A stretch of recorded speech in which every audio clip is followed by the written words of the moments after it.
ছাদ ভরা আগে থাকতো ফুলের গাছ, এখন ফুল কম, সবই পাতাবাহারের গাছ।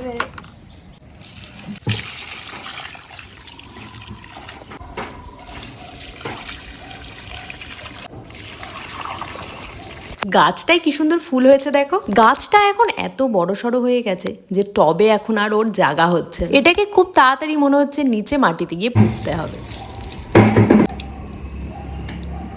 শীতকাল হলে আমাদের ছাদ ভরা ফুল গাছ থাকে। কারণ কি বলতো, শীতকালে ছাদে অনেকক্ষণ রোদ থাকে আমাদের, নিচে উঠোন থেকে অনেক তাড়াতাড়ি রোদটা চলে যায়। তাই গরমকালের এই সময়টা মুষ্টিমেয় কটা গাছ ছাদে রাখা, বাকি সমস্ত গাছই চলে যায় নিচে। ব্যাপারটা অনেকটা বাপের বাড়ি থেকে শ্বশুর বাড়ি আসার মতন, তাই না? শীতকালে ঠান্ডার সময় সব গাছ চলে আসে ওপরে রোদ খেতে, আবার যেই গরম পড়ে তখন ছাদ থেকে চলে যায় আবার নিচে। দেখো কাণ্ড, আমার যেন কোনো কাজকর্মই নেই। এত সুন্দর হাওয়া দিচ্ছে দেখে ছাদে একটু বসেই নিলাম। চারিদিকটা একদম সবুজময়, দেখতেও ভালো লাগে। সবুজের দিকে তাকিয়ে থাকাও চোখের পক্ষে কিন্তু অনেকটাই ভালো। এই দেখো, চোখের কথা বলতেই না মনে পড়ে গেল, কিছুদিন আগে চোখের সমস্যা একটু হয়েছিল।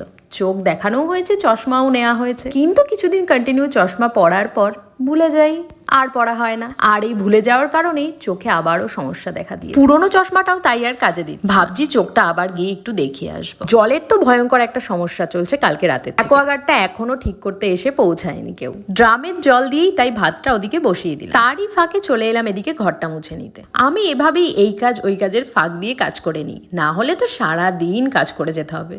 তবুও কাজের আর শেষ হবে না। আজকে আবার একটু তাড়াহুড়োও আছে, কাল তো লোকনাথ পুজো, তাই সেসবের বাজারঘাটও তো করা বাকি আছে। তাড়াতাড়ি করেই তাই একটু ঘরের কাজগুলো সেরে নিচ্ছি।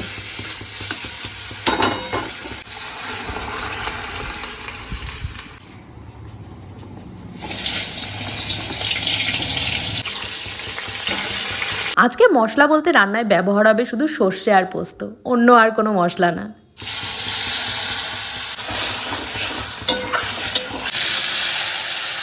শনিবার নিরামিষের দিন, তার উপর আবার বাজার যেতে হবে, পুজোর বাজারঘাট বাকি আছে। তাই আজ একটু বুদ্ধি খাটিয়ে নিলাম, সর্ষে আর পোস্ত দিয়ে সব রকম রান্নাগুলো আজকে চালিয়ে নিলাম। তাতে রান্নাটাও হলো মুখরোচক আর আমার সময়ও অনেক বাঁচলো। একবার ভেবেছিলাম ও বেলার দিকে বাজার যাব, এ বেলায় এত রোদ। তারপর আবার ভাবলাম না, আকাশের কথা এখন বলা যায় না, কখন যে কালো করে বৃষ্টি নেমে আসবে তার কোনো ঠিক নেই। তাই এবেলাই বেরিয়ে পড়লাম। হাতে ধরে কারোর কাছ থেকে কোনোদিন কোনো ম্যাজিক শিখিনি জানো তো, তবে আজ তোমাদের একটা ম্যাজিক দেখাবো।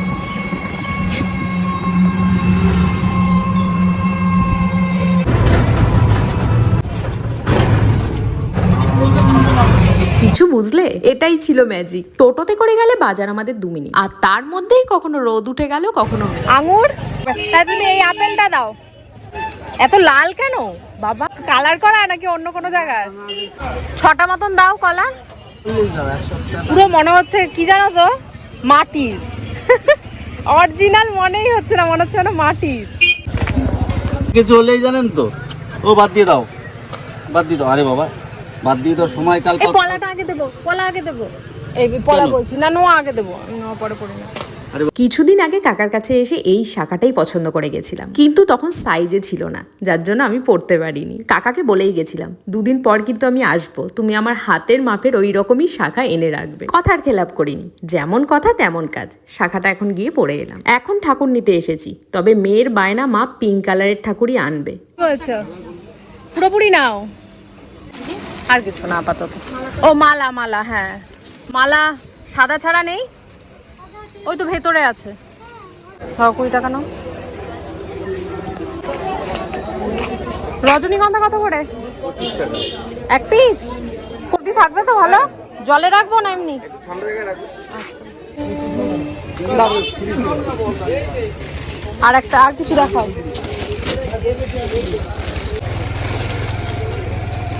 না এটা কত?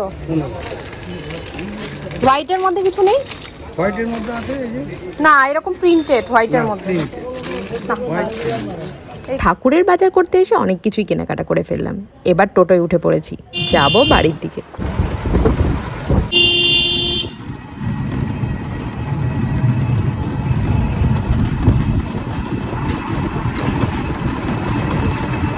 টোটোওয়ালার বড্ড তাড়া লেগেছে মনে হয় বাড়ি যাওয়ার, জানো তো। আমি কিন্তু ভিডিওর স্পিড একটুও বাড়াইনি, এত স্পিডে টোটো চালাচ্ছে যে কি বলবো।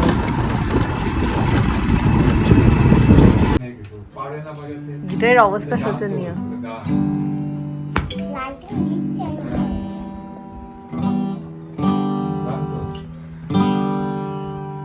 গিটার বাজাচ্ছে, মা সরস্বতী গিটার বাজাচ্ছে, সেতারা। স্টুডেন্টরা এসছে, পালাবে এবার।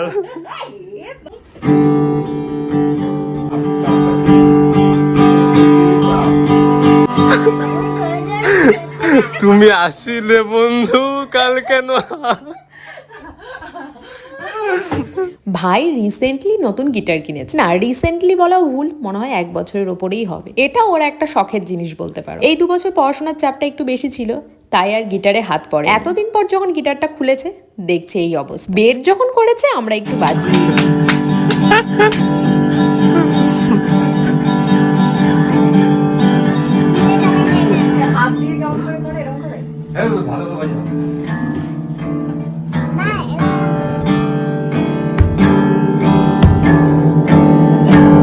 এটা হলো আমার আম্মা, ভীষণ শৌখিন আর সবকিছুতেই ভীষণ আগ্রহী। ইনি হতে পারেন সেকালের লোক, কিন্তু এনার চিন্তাধারাটা একদমই সেকালের মতন নয়। দাদু ঠাকুমা থাকাও একটা ভাগ্যের ব্যাপার, জানো তো। যদিও দাদু মারা গেছে এই 1 বছর এখনো হয়নি, তবে আমি অনেক বড় পর্যন্ত আমার 2 দাদুকেও পেয়েছি, আম্মা আর দিদাকেও পেয়েছি। মামা দাদু মারা গেছে অনেক দিনই হলো। এখন আমি এই দুজনকে নিয়েই আছি, এক আম্মা আর এক আমার দিদা। এই দুজন আছে বলেই এখনো আমরা নাতি নাতনি ডাকটা শুনতে পাই। মা আর আমি বসেছি এখন দুব্বো। আর বলো না, বাজার থেকে সবই এনেছি, শুধু এই দুব্বো, তুলসী পাতা, বেলপাতা আনতেই ভুলে গেছি। মানে ফুল বাজারটা করতেই ভুলে গেছি। যেহেতু বাড়িতে অনেক ফুল থাকে তাই ফুলের দরকার হয় না, কিন্তু দুব্বো, তুলসী পাতা, বেলপাতার যে দরকার হবে সেটাই ভুলে গেছি বেমালু। আমার 2 বাড়ির মধ্যেই যেহেতু খুব একটা পার্থক্য নেই, বাড়ির থেকে বাইরে পা রাখলেই তাই ও বাড়িতেও একটু দেখা করে আসি। মা আর আমি দুজনে মিলেই দুব্বো তুলছিলাম। আমার দুব্বর গোছা অনেক কম, মায়েরটাই বেশি ছিল। এত বছরের কাজের হাতের সাথে কি আমার এই কদিনের অল্প এক্সপিরিয়েন্স খাটে? তুলসী পাতাটা ভাবছি আজকে আর তুলবো না, ওটা তুললে আবার জলে ভিজিয়ে রাখতে হবে। তার থেকে ভালো সকালবেলা পুজো হবে, সকালেই তুলবো। বাকি অন্যান্য যেগুলো আছে দুব্বো আর বেলপাতা, সেগুলো এখন তুলে নিয়ে এলাম। মা, ঠাকুর ঘরের চাবিটা আনতেই তো ভুলে গেছি, এবার কি করব? দরজায় তো একদম তালা মারা। একটা উপায় আছে, দাঁড়াও। জানো তো, ঠাকুর ঘরে এই 2টো দরজা ফাঁক করে একবার চোর ঢুকে গেছে। বাবা, সে চোরের যা চেহারা ছিল সে আর কি বলবো। আমি বেলপাতা দুব্বো যেভাবে ঢোকালাম, আবার ভেবো না সেভাবেই ঢুকেছিল একদম কায়দা মতন। সে দরজায় ইট ঢুকিয়ে ফাঁকা করে, বিশাল ব্যাপার। সবই তো এদিকে তোলা হয়ে গেল, শুধুমাত্র আমপল্লবটাই বাকি রয়ে গেল। আর ওই যে দেখলে শুয়োপোকা, ওর ভয়তে আমার আর বাগানে নামার সাহস হচ্ছে না। যদিও বাগান নেই, ওটা এখন জঙ্গল হয়ে গেছে। বর্ষা আসলেই এই অবস্থা হয়। বর্ষা আসতে যদিও এখন অনেক দেরি, মানে বৃষ্টি আসলেই এই অবস্থা হয়। সামনে এসে তাই জেম্মাকে বললাম একটা আমপল্লব পেরে দাও তো। হয়েছে? আর ভালো, খারাপ না। এটা ভালো না, এটা নেওয়া যাবে না, এটা ছেঁড়া। এইটা না, ওই দে। হ্যাঁ হ্যাঁ, এইটা। হ্যাঁ হ্যাঁ হ্যাঁ। ও, দূরের থেকে সবই মাকাল ফল, এটার থেকে বরং এইটাই ভালো। বিকালের জল খাবার না, এটা হচ্ছে রাতের জল খাবার। একটু সকাল সকালই করে রাখছি।